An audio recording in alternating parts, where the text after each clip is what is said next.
My name is Scarlett. I'm 34 years old and currently living and working in Denver. I own a company that installs air conditioning systems. The job is tough and dirty, but it's something I've built with my own hands over the last 10 years. I don't wear suits. I don't work in a glass office. And I've never been ashamed of that until the day I got a message from my mother while checking the HVAC system in the attic of a large building. Scarlett, don't come to the engagement party. Claire doesn't want to introduce you as an air duct technician. I froze in that stuffy room, knees numb from kneeling for 3 hours straight, but it was that message that truly knocked the air out of me. Claire, my younger sister, the one whose entire MBA tuition I paid, whose rent I covered, whose laptop I bought when she claimed hers broke right before finals. And now, she was erasing me from one of the most important days of her life, out of embarrassment. I didn't call back. I sent one single message. Then don't expect me to pay for your wedding. Have you ever poured your heart into helping someone, only to be pushed aside because you didn't fit the image? Have you ever been excluded from a table just because of your background or your job? Leave a comment if that's happened to you. Hit like if you believe kindness should never be repaid with shame. And don't forget to follow the channel to hear the rest, because this is just the beginning. I didn't reply to any more messages. I stuffed my phone deep into my coat pocket, flashlight still in hand, the industrial beam cutting across the nearly completed ductwork. The air in the attic was freezing that winter afternoon, but my chest was burning not from the labor, but from the fury coiling in me like compressed air waiting to explode. I climbed down the iron ladder, peeled off my dusty gloves, and tossed them onto the passenger seat of my truck marked with the logo of my company. Scarlett HVAC Solutions, a name I came up with 11 years ago when all I had was a ladder, a beat-up tool set bought from a liquidation sale, and a rented shed in the back of a rusting warehouse. I've lived long enough to know success doesn't always come wrapped in cocktail dresses and glass awards behind showroom cabinets. To me, success looks like bills paid on time, employees getting their year-end bonuses, and clients calling again the following year just to say, "You're still the one I trust." For the past 11 years, I've never asked a single dollar from anyone. Not from my parents, not from relatives, not from any man. But Claire was a different story. She's my half-sister, same mother, different fathers. My mom remarried when I was 14. By the time Claire was born, I was already a junior in high school, studying while working part-time at a tiny AC repair shop down the street. I never envied Claire. If anything, something in me always wanted to protect her. Maybe because, when she was young, she was the only one in the family who didn't judge me. I remember when she was 6, running after me in the backyard, blonde hair flying, cookie in hand, chirping, "Scarlett fixed the washing machine. She's my superhero." I laughed so hard I nearly cried over something that innocent. But kids grow up. Claire slowly stepped into a different world. My mother always said, "Let Scarlett handle the manual work. You focus on school and build a better life." It sounded caring, but every word carved a line between us.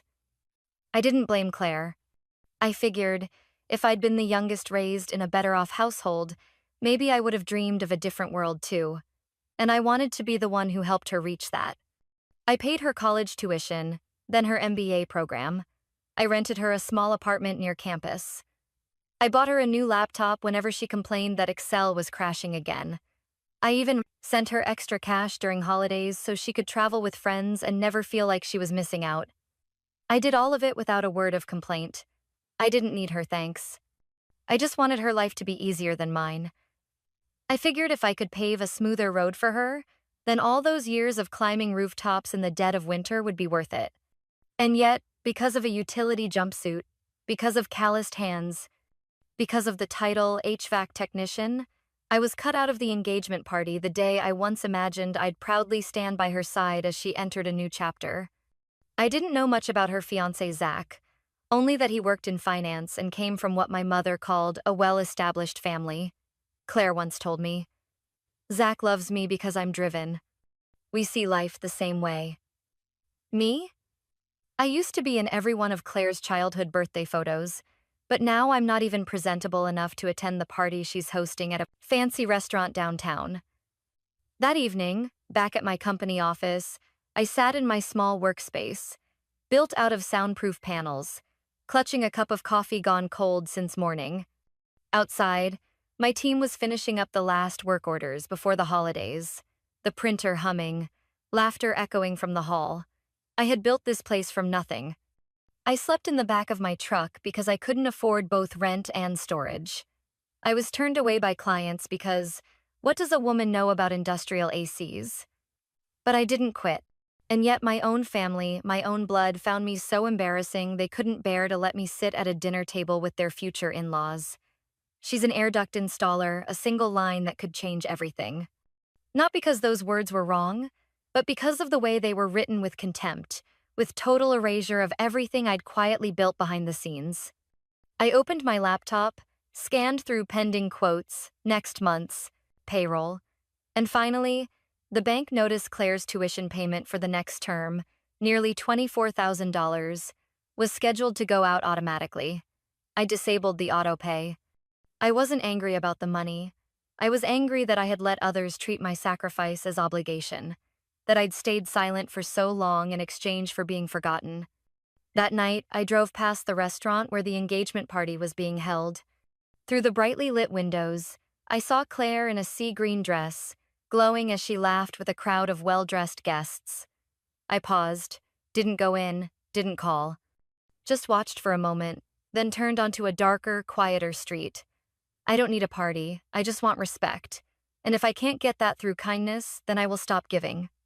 Not because I'm bitter, but because it's time Claire and the rest of the family learn how to walk on their own.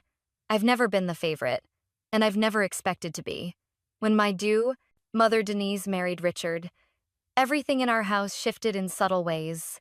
No shouting matches, no movie-style drama, just small steps that moved me farther from the center of the family. Back then, I was 14 juggling school and odd jobs to help my mom pay utilities. After the wedding, she seemed reborn, new curls in her hair, gentler voice, proper meals. And then Claire arrived, the perfect child for this shiny new life. I genuinely loved Claire. I had once been the kid no one checked on when I had a fever at night, so when she cried at 2 in the morning, I made her bottles. When she took her first steps, I chased her through the yard, making sure she didn't fall into Mom's rose bushes. I wasn't jealous, I just wanted to be useful. But as she grew, so did the distance between us. Every holiday, I had to ask 3 times to learn where dinner was happening. My mom always had an excuse. You're always working. My cousin Emma's wedding was at a luxury hotel in Boulder. Everyone in the family was there. Everyone but me. I called, and Mom said, I thought you were busy with that job. I texted you. I checked my phone for hours. There was no text. I began to feel like an outsider, not because they hated me, but because I didn't match the image they wanted to present. Mom always said sweet things, but somehow they stopped feeling warm. Things like, you're doing great, Scarlett, but don't push yourself too hard, you're a woman. Remember to take care of your health.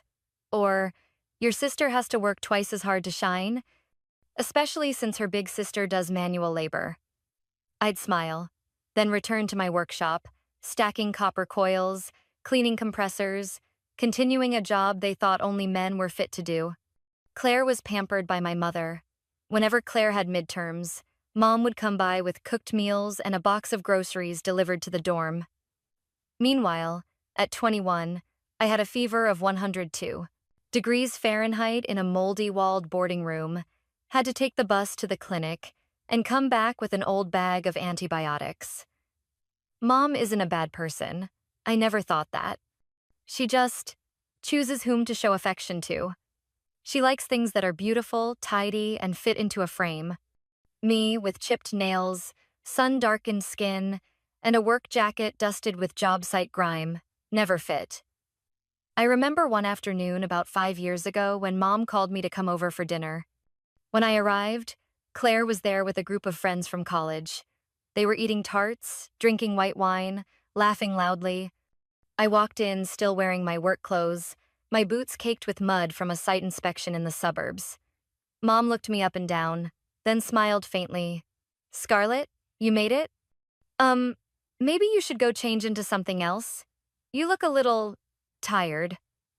I said nothing and went back to the truck, sitting there until the whole gathering broke up, then drove straight home.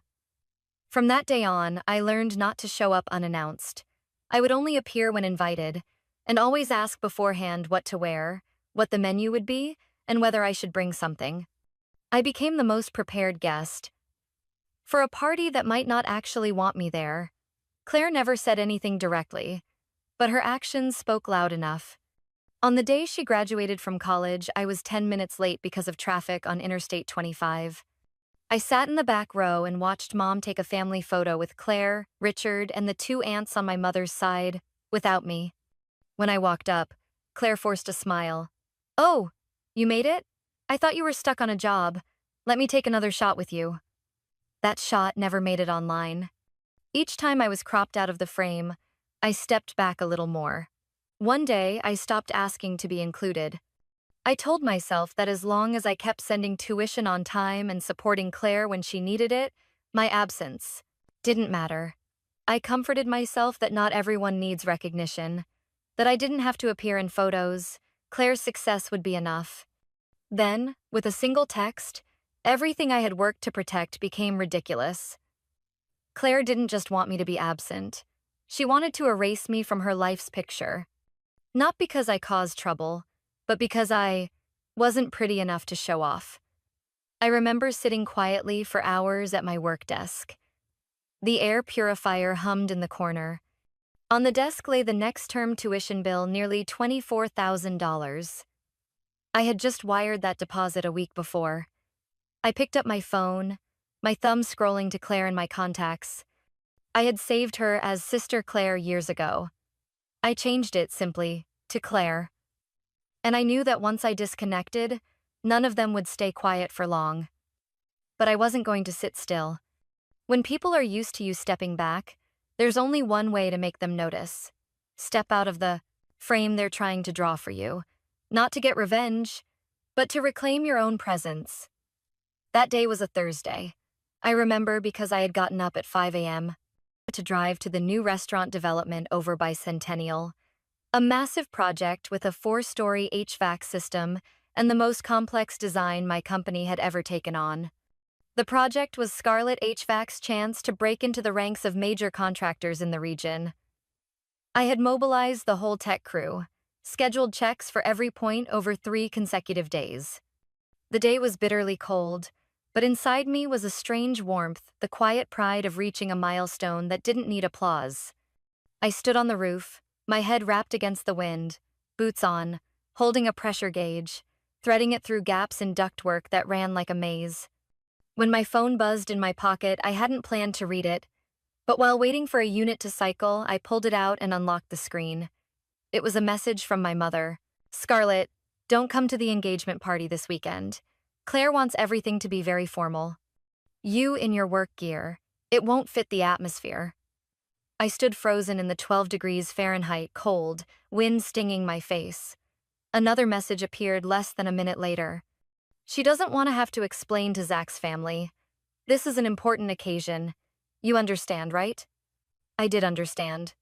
I understood that the tuition bills I'd quietly paid from the first semester through last summer were never going to turn me into the person they wanted to present. I understood that the long hours I worked through scorching September heat and freezing February, the holiday shifts I took so others could have time off, still wouldn't buy me a seat at the table. Claire called a rite of passage. I set the gauge down, stepped out of the mechanical alcove, pulled off my gloves, and sat down on the cold concrete slab. My hands trembled, and it wasn't from the wind. "You understand, right?" That question haunted me all the way back to the office. Every road I drove replayed scenes.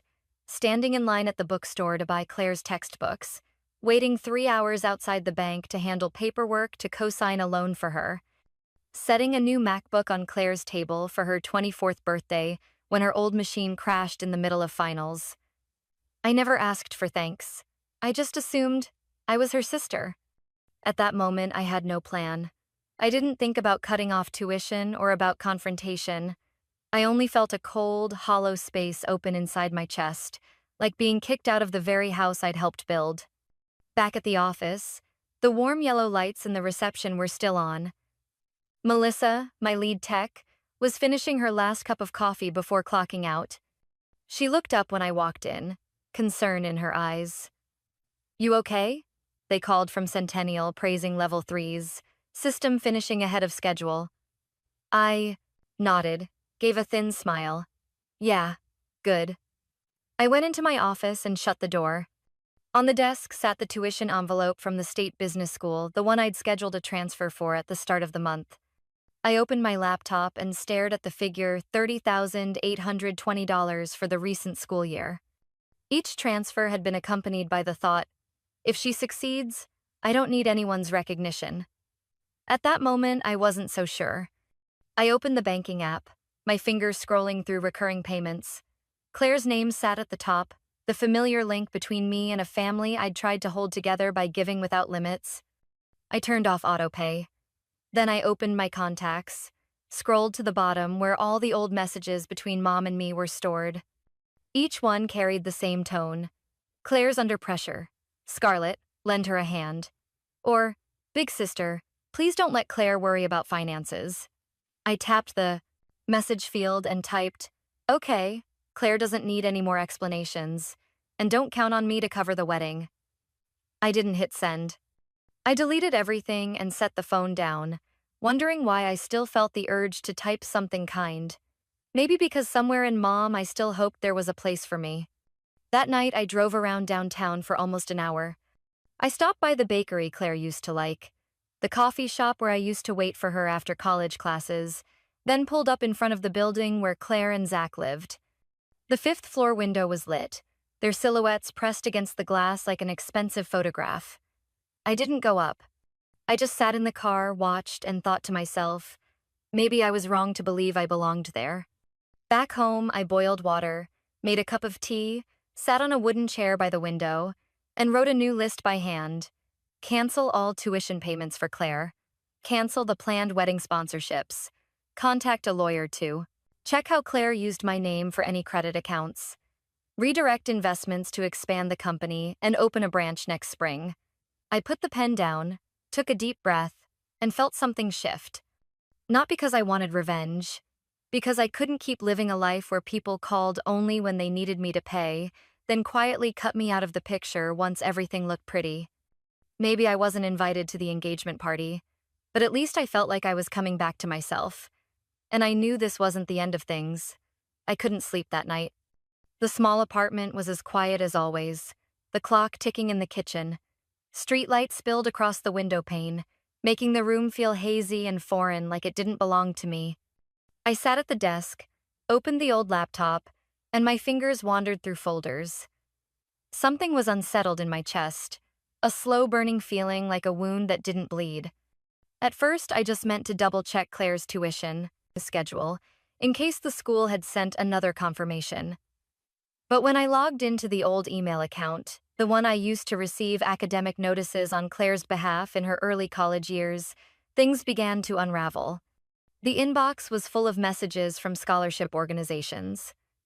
Some dated more than 2 years back, some from recent months. A few had subject lines like, "Congratulations, you have been awarded special needs scholarship," or "Verification for financial assistance, single-parent household." I frowned. Single-parent household? I clicked each message, reading every line. Many of the applications Claire submitted used my home address. Some declarations even stated, living with sister, manual laborer, low income, no assets in own name. I went numb. I had never known Claire was using my name to claim that kind of family situation. Never asked. Never obtained permission. She had turned me into a pity backdrop to sweeten a sympathetic resume. I'm not wealthy, but I'm not poor, and I've never wanted anyone's pity. I own my own company, have a team of employees, a house I bought with my own hands, a car, and full insurance. And now, because of those falsified statements, in the eyes of assistance organizations, I was labeled an unstable worker with no clear financial capacity. I opened my personal bank account next. In the linked accounts report, there was a sub-account registered under my name used to verify with a tuition lender. The beneficiary name showed faintly, Claire D. Whitmore beneficiary. My hands shook as I opened the transaction details. There was a loan approved about 18 months ago, nothing huge, but large enough that I would have had to sign if asked, and I had never done that. I sank deeper into the chair, my hands supporting my forehead. My head felt like a rope pulled to its limit. Old images rushed back like a film played in reverse. Claire handing me papers to sign while I had my hands. In the sensor installation at the company office. "Can you sign this for me, sis? It's just a housing verification to get travel assistance, nothing big." I hadn't read it carefully. I trusted her. I'm her sister. Now, looking back, the times Claire casually asked to borrow my address, to confirm my birth date, to fill out internal forms, were no longer innocent. She had exploited my trust, warped it, and made me part of a personal financial strategy I never knew existed. My phone buzzed an alert from the bank about a credit account under my name being flagged for inconsistent information. I pulled up the credit report. A link showed an application for an authorized user card using my name registered at a bank branch near Claire's dorm. I had never been there. I clenched my teeth not from anger, but because of the ache in my chest. I had given Claire everything I could, unconditionally, without limits. In return, she not only cut me out of her life, she used me as a financial tool, as a name to enter on loan applications. I stood and paced the room. My hand brushed a framed photo on the shelf, an old snapshot of Claire and me when she was in 8th grade, two sisters eating ice cream on a summer curb, her hair a mess and me in a stained work jacket. Back then, she still held my hand in public. I put the frame face down. The next morning, I met my lawyer, Andy, a man in his 50s who had been with me since I started the company. When I laid out everything I had found, Andy was silent for a long time, then exhaled slowly. "Scarlett, if you want, we can file a complaint for financial forgery and identity exploitation. What Claire did is not trivial." I looked at him, overwhelmed. "I don't know if I have the stomach to do that to my sister." Andy nodded, his eyes softening. "But you have enough self-respect not to be used as a tool." I didn't answer. I only nodded, and I knew this had gone beyond the boundaries of a family dispute. It was no longer only about hurt. It was about trust torn to pieces with no one bothering to apologize. I left Andy's office with a face so cold no one dared strike up a conversation on the way out. Winter sunlight glinted off the car windows but gave no warmth. I gripped the steering wheel as if to steady myself, my head full of numbers, documents, and questions no one in my family had ever answered. Back home, I made a strong cup of coffee, set the laptop on the kitchen table, and began to act. No hesitation, no wavering. I logged into my personal bank account first. Under beneficiary, Claire's name appeared with 5 lines of recurring payments: tuition, rent, health insurance, and a sub-account for monthly spending. I had set these up so she wouldn't have to worry while studying. I hit cancel. The system popped up a confirmation box. I entered my password, my fingerprint, and hit send. "You have just canceled the automatic payment link to the account. Claire D. Whitmore. This action cannot be undone." I didn't need it to be undone. Next, I opened the tuition payment portal at the university Claire attended. The website looked so familiar it felt almost numbing. I had logged in there dozens of times at the start of each semester, every bill deadline. I once knew her password better than the company's safe code. Everything remained the same spring semester. An outstanding balance of more than $21,000, and only 13 days left before the payment deadline. I clicked on the payer field. The system displayed, Scarlett M. Callahan, primary tuition sponsor. I hovered over the Remove Sponsor button. A warning dialog popped up. This action may affect the student's ability to maintain enrollment. I hit confirm. And then my name was gone. Claire would now have to take care of herself. Finally, I drafted an email plain, not flowery, not spiteful, to Claire D. Whitmore CC, Mom, Denise Whitmore. Subject: regarding financial sponsorships. Claire, I am writing to confirm that as of today, I will no longer be responsible for any expenses related to your education, living costs, or wedding plans. I have canceled all automatic payments, closed the sub-accounts, and contacted the bank to report financial identity fraud carried out under my name. I have also filed a report with the Student Affairs Office regarding false documents related to scholarship applications. I am not doing this out of anger. I am doing this because I have realized that trust cannot be given unconditionally forever. I will not pay 1 cent more. Live with the choices you made. Scarlett, I hit send. I did not read it once. 3 minutes later, my phone rang. The caller ID showed Mom. I didn't pick up. 10 minutes after that, Claire called. I didn't pick up either. Messages poured in first from Mom. Scarlett, what is going on? What do you mean by this? Then from Claire, you're joking, right? Don't make this a big deal, we can talk. I set the phone aside and opened the window. Wind came in carrying the scent of melting snow from the stoop. I stood there for a few minutes, strangely light. Only when the phone rang for the 5th time did I answer. Scarlett, my mother's voice was sharp as a cutting blade. What are you doing? Claire just called me. She's hysterical. She says the school warned her she could be suspended if tuition isn't paid on time. I kept my tone calm. I sent a clear email.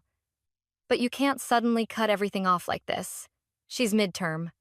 She won't be able to manage. I gripped the phone.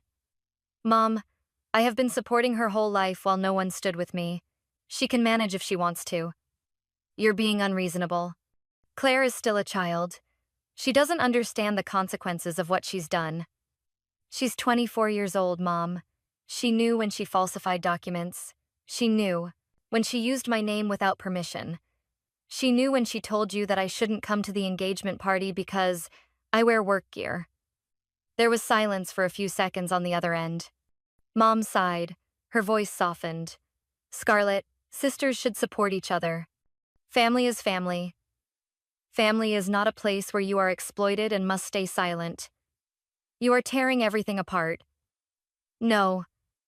I am simply stopping carrying what is not mine. I hung up. Half an hour later, Claire's reply email appeared on my screen. Long, full of exclamation points and phrases in all caps like, I didn't mean it, I just needed help. You're being cruel. I didn't answer. That night I checked the university account one last time. In the financial information section, my name had completely disappeared. All responsibility now belonged to Claire. There was no turning back. I poured another cup of coffee and leaned back in the chair. Not everyone will understand that I did this out of love. But perhaps true love is when you force someone to grow up, even if they resent you for it for the rest of their life.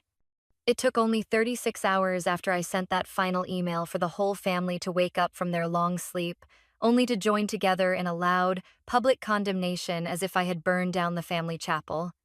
I was checking the air filtration system at a medical facility when the first message arrived from Aunt Bonnie, my mom's cousin, someone I hadn't seen since 12th grade. The message had no greeting, no punctuation, just one line. Scarlett, what kind of person are you? Don't you know what family means? Then a message from Aunt Sharon. I can't believe you would treat Claire like this. She has always loved you, admired you. Do you know how much she is hurting? I didn't reply. I was still in an elevator shaft at the site, holding the pressure controller, watching the readings. But my heart, I started to pound in an unfamiliar way. That afternoon, back at the office, I opened my phone. 16 missed calls, 7 voicemails, 2 emails with subjects in all caps. Urgent talk about Claire. I sighed and set the phone down, about to make coffee, when Melissa, my lead tech, came in holding her phone. Boss, I think you should see this. Her voice was hesitant. I took the screen. Social media. Claire's new post. A photo taken from behind showing a single figure sitting alone in a library with the caption, Family isn't always love. Some blood relatives abandon you when you need them most. I drew a deep breath. Less than an hour after that post, the comments were full of sympathy and support. Stay strong. I went through the same thing. People help only to control. Family isn't always the good people. Be strong. Fake relatives are scarier than strangers. Her sister doesn't deserve her. And then I saw Aunt Sharon's comment. Below, my daughter cried all night. She raised that girl and now she's tearing apart her future. I stood motionless for a few minutes. No pain, no anger, just an emptiness that drained me. Claire didn't name me explicitly, but everyone knew, because in this family, everyone knows I handled her tuition, and now they needed a villain to rally around. I didn't blame them, not anymore, because I've seen one thing clearly. If you spend your life pleasing others, there will always be someone ready to call you a traitor the moment you stop obeying. That evening, Mom called. I sat on the sofa and watched the screen ring. Finally, I answered. Scarlett, she said, voice tired, stretched like a wire pulled too tight. I don't even know where to begin. You did this without telling me, and now everyone is talking, relatives are calling nonstop. I can't take any more of this. I leaned back in the chair and looked out the window. The streetlight cast a yellow glow on the freshly fallen snow. Mom. You can't take it because this is the first time I refuse to pay for something that isn't my responsibility. That's not it. Mom almost cried. You're her sister. You can't just be indifferent like that. I'm not indifferent. I quietly paid her tuition, rented her an apartment, bought her insurance for 5 years.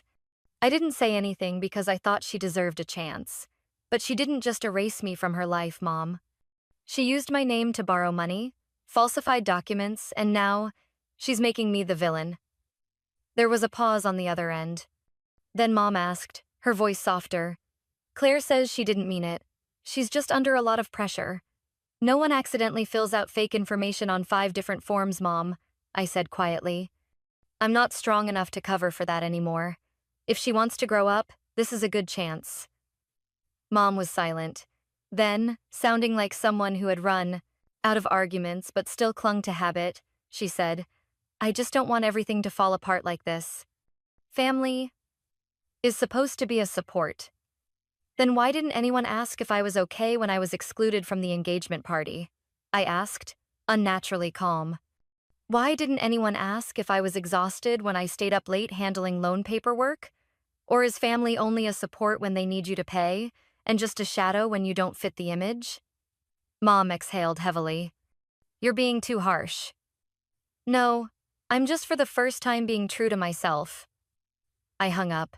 That night I didn't open social media. I put my phone on silent and didn't respond to any messages. I sat in the small shop behind the house where I started the company in my early 20s, among old equipment and the blueprint of the first HVAC system I ever designed. I stared at that drawing and thought, if people can build a high-rise on empty land with the right design, I can rebuild my life too, without their approval, without applause. At least now, I don't have to bow my head for recognition. Zach is the kind of man who looks respectable at first glance. Polite, composed, competent, always measured. Claire used to boast to Mom, Zach will put my life on track. And my mother nodded, pleased, as if one man like that in the family could erase any other flaws. Zach hadn't met me much. Whenever I showed up at Mom's house, Claire found an excuse to be out, or said, Zach has a meeting. I didn't mind. I assumed they were in that early stage of building a relationship, and I, the HVAC sister, with my hastily tied hair and grease on my hands, wasn't needed in conversations about real estate investment or finance startups. I never tried to intrude. Until I got a message from a contact in the alumni group with a screenshot. Zach just got a very strange email from an anonymous sender. It's about Claire's tuition. Is this for real? I frowned, my heart suddenly slowing. A day later, while I was meeting the tech team about a new maintenance package, my phone rang from an unknown number. I almost didn't pick up, but I swiped the screen.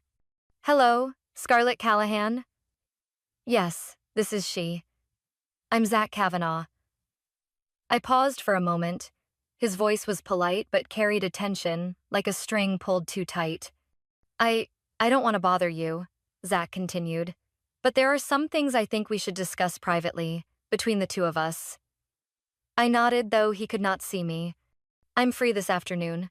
My office is in the South Broadway area. You can come by. Zach arrived on time, neatly dressed, hair combed, but his expression was different, no social smile. Instead, it was direct, sharp, unafraid to confront.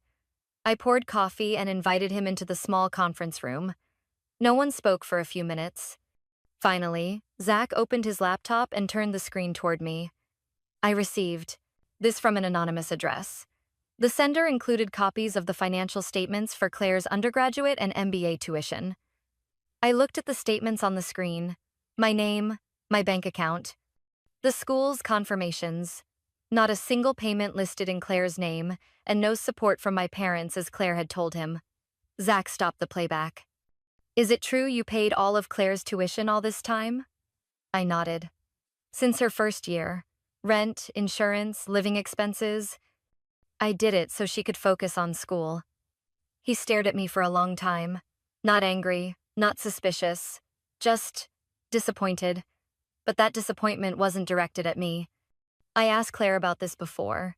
She said the family handled it, that her parents had set money aside. That you helped a little in the beginning and stopped, Zach said, leaning back with his hand on his forehead. I don't know what to think anymore. I said nothing. There was no need to recount or to claim credit. I had no intention of putting Claire on trial. Why were you silent all those years? Zach asked. I looked him straight in the eye. Because I thought that if she could become the person she wanted, I could be the background. I never needed recognition. But I never expected. She would erase my existence as something shameful. Zach fell silent. And now? He asked. I stopped paying, stopped sponsoring. I'm not listed on any loans anymore. She'll have to live with what she chose. Zach nodded slowly. I need to verify this, to know who I'm marrying. I stood and reached out my hand. I don't want to intrude on your relationship, but thank you for coming straight and asking. He shook my hand. I don't think someone can live on lies forever. When he left the office, I watched him go. A strange, familiar feeling crept into my chest as if someone had finally seen me clearly, without prejudice or distance. Not to praise me, just to acknowledge me. That afternoon, I got a message from Claire. Zach just came to my place. He knows everything. What did you tell him? I didn't reply. 10 minutes later, another message arrived. You can't do this. You can't ruin my life. I sat still as the sunset drained across the rooflines opposite, and I knew Claire's life wasn't ruined by me. I was simply no longer protecting her. And then, things fell into place on their own. Later that day, returning to the office after a site survey, I saw the inbox icon flashing with a new message. I opened my computer, not expecting much, maybe a supplier, quote, or a field report from the Englewood tech crew, but not. The email subject read, Payment confirmation, the Glenwood estate. I frowned. The Glenwood is an upscale event venue on a hill west of Denver. My mother had mentioned it proudly at a dinner once. Claire says her wedding will be a dream. You have to see it just by looking. You can tell she's from a respectable family. I clicked into the message. The letter from Glenwood's management, polite and detailed, stated that the venue deposit of $15,800 had not been paid on time. The booking name was Claire D. Whitmore, but the financial guarantor field listed Scarlett M. Callahan. They requested I confirm the transfer within 48 hours, or they would cancel the reservation. I wasn't surprised. Just a chill of familiarity ran down my spine. I thought I had cleared the related accounts. I thought that after everything, Claire would stop using my name as an unlimited bank card. I hit reply and typed one line. Don't use my name anymore. Good luck to Claire. I hit send, then sat still for a moment. It wasn't anger. It was a sadness mixed with relief, like closing the last door that should have been shut long ago. Not long after, my phone rang. It was Zach. I hesitated a moment, then answered. Scarlett, his voice was low and clear. I know this isn't something you want to be involved with anymore, but I need to say this. I said nothing, waiting for him to continue. I called off the wedding, he said bluntly. I can't go on with someone whose whole story has gaps. I feel like I nearly married a person who wasn't real. I closed my eyes for a few seconds, not out of joy, but out of regret. Not regret for Claire, but for the years she spent chasing a version of herself she didn't dare live. I don't intend to expose Claire, I said softly. I just stopped being used. I understand, and I respect you for that. Zach paused, then spoke more slowly. Thank you. For not staying silent like everyone else. Thank you for helping me see clearly. I didn't know what to say. I only said one sentence, softly, almost to myself. I suppose everyone eventually has to face the truth they built. Zach sighed. I left Claire's apartment this morning, she cried, and begged for more time, saying you'll come back to help, that it's just a fight. I let out a small laugh, no longer angry, only tired. No one sulks by sending financial statements to a law firm. Zach gave a short, light laugh, but in it was acceptance, maybe even letting go. I'm sorry I ever believed what Claire told me about you. You don't need to defend me, I replied, my voice low. Just, if anyone asks later, tell the truth. I will, he said. You're the only one who stayed whole while everything around got twisted. I thanked him and hung up. No plans to meet again, no extra well wishes. Just a civil conversation between two people who finally realized some truths didn't need protecting because they were clear on their own. That evening, I received another message from an unknown number, which I guessed was Claire. It was short, no punctuation, no apology. You ruined my wedding. You can't imagine what you've taken from me. I looked at the line for a moment. Then I set the phone aside, turned on some soft music in the living room, and sat on the couch watching the snow begin to fall outside the window. And I thought, yes, maybe I can't imagine what Claire lost. But I knew exactly what I had regained. Freedom from a life bound by roles written by others. That morning started like any other. I arrived at the company at 7:15 a.m., made coffee, checked the equipment monitoring system, and scheduled maintenance for 3 major clients in Aurora and Littleton. Melissa was handling a renewal contract with a new hospital, and the tech crew were splitting up routes to inspect industrial compressors. The work rhythm filled the place, the sounds weaving a familiar soundtrack for a life that had found its footing.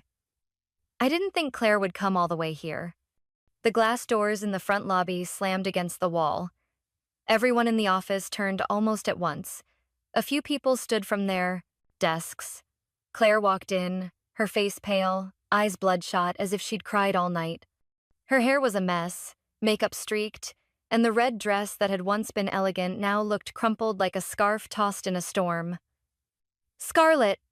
Claire shouted, her voice tearing through the quiet. "You ruined my life. Don't you know that?" No one moved. No one spoke. Just a few shocked looks from younger employees and a thick silence in a space accustomed to the sounds of tools. I rose from my chair and walked slowly out of my office. Not hurried, not afraid. Just that familiar ache. I was the one who always ended up handling the chaos, coming from the person I had protected. "Claire," I said softly but firmly. "What are you doing?" She strode straight toward me, her anger making her voice shake. "You made Zach leave me. You turned the whole family against me. You left me with no way back." I stood my ground. "You think who you are? That because you're my sister, you can destroy everything? I was about to have the perfect life, you know?" I looked around. Melissa moved closer, ready to intervene, but I gestured for her not to. One of my veteran engineers, Mr. Douglas, in his 60s, who'd come back part-time after retirement because he loved the work, stepped forward slowly, his face both sad and stern. "Young lady," he said in a steady, grandfatherly tone, "nobody ruined you. You did this to yourself." Claire turned on him, eyes wide. "Who are you to say that? I'm someone who watched your sister work from 7 a.m. until late every single day. Someone who saw her climb up on roofs in winter to fix ductwork. Someone who watched her split her year-end bonus with staff even though she had no one to share the holidays with." Claire opened her mouth to retort, but no words came out. I took a step forward to stand opposite my sister. My sister is screaming about family, I said, but when I needed a seat at the engagement table, where were you? When you put my name on fraudulent financial forms, you didn't think it was wrong. But when I stopped paying, suddenly you think I'm destroying your life. Claire staggered. I did it because I was afraid I had nothing. I needed to make a good impression. I didn't think you'd cut everything off. Didn't think? I frowned. Didn't think is your reason for signing my name on loan applications? Didn't think is why you put my name down as guarantor for a wedding you never invited me to? I didn't mean to hurt anyone, she whispered, almost breaking. I just wanted to be acknowledged. I didn't want people to know I'd been living off you. But you wanted my money. You wanted my guarantee. You wanted my name without wanting my presence. You're not ashamed that I'm a technician. You're ashamed that I don't fit the image you built. Claire bowed her head. A tear fell onto the concrete floor.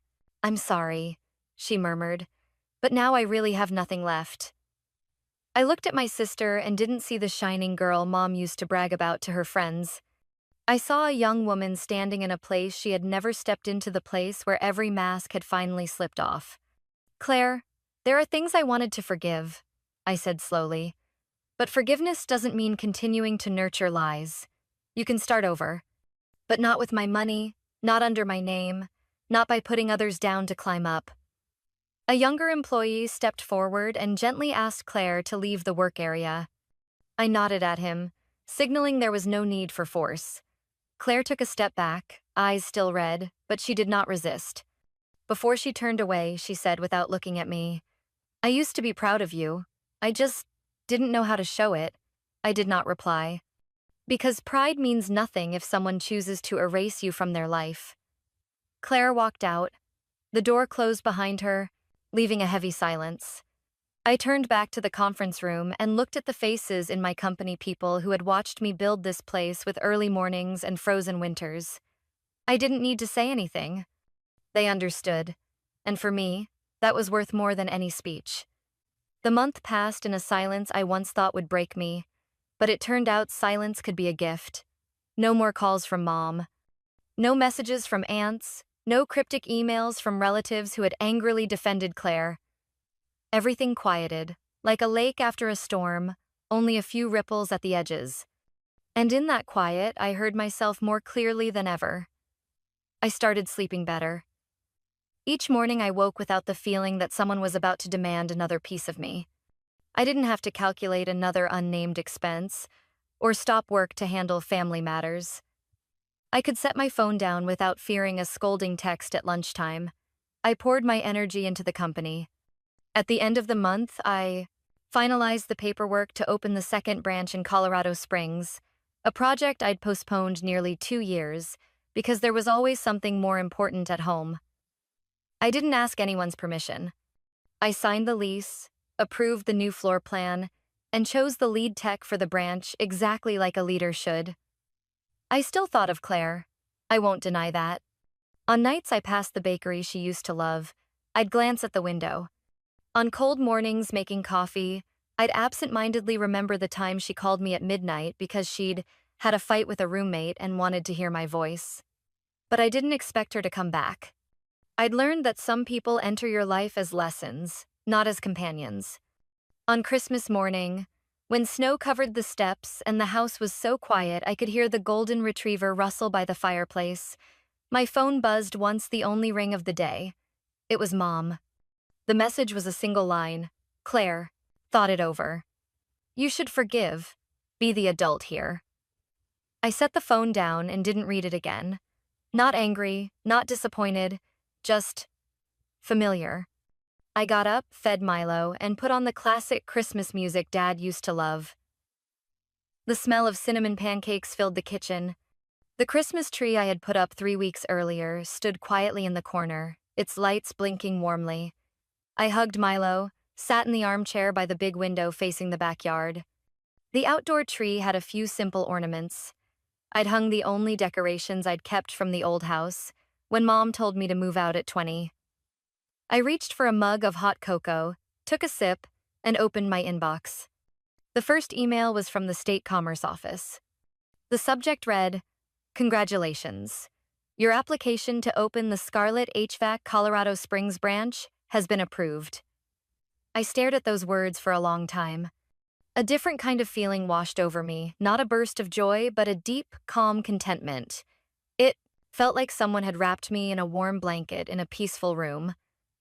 I opened the attached document and read every clause, every timeline, every stamped permit.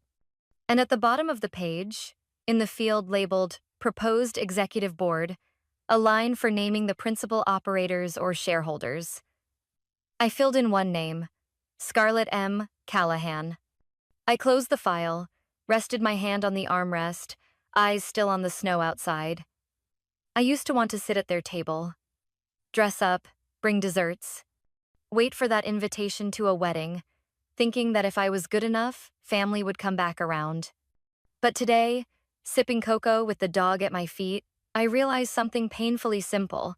I don't need their table anymore, because I built my own. Solid. Room for others. And this time, I get to decide who sits with me.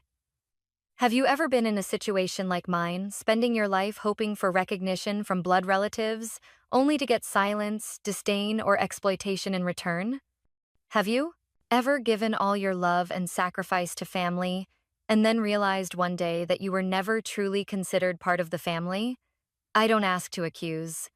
I ask because I believe there are many like me, quietly sitting somewhere in the cold night, wondering, am I wrong to stop enduring? Family, supposed to be the safest place, can sometimes be where you learn to let go to save yourself. And I think, if you must choose between knocking on the door of a house that won't open or building a warm place of your own, maybe it's time to pick up the hammer. I'm not telling my story to blame anyone. I'm sharing it to say to anyone listening, you don't need permission to be yourself. And if you've ever been pushed out of a table, remember you can build another table strong, respectable, and with no place for pretense. What do you think of my story? Have you experienced something similar? Leave your thoughts below. I read every single one, because I believe every honest story deserves to be heard. If you want to keep following my journey about family, freedom, and rebuilding from unseen cracks, subscribe to the channel so you don't miss what comes next. Thank you for listening.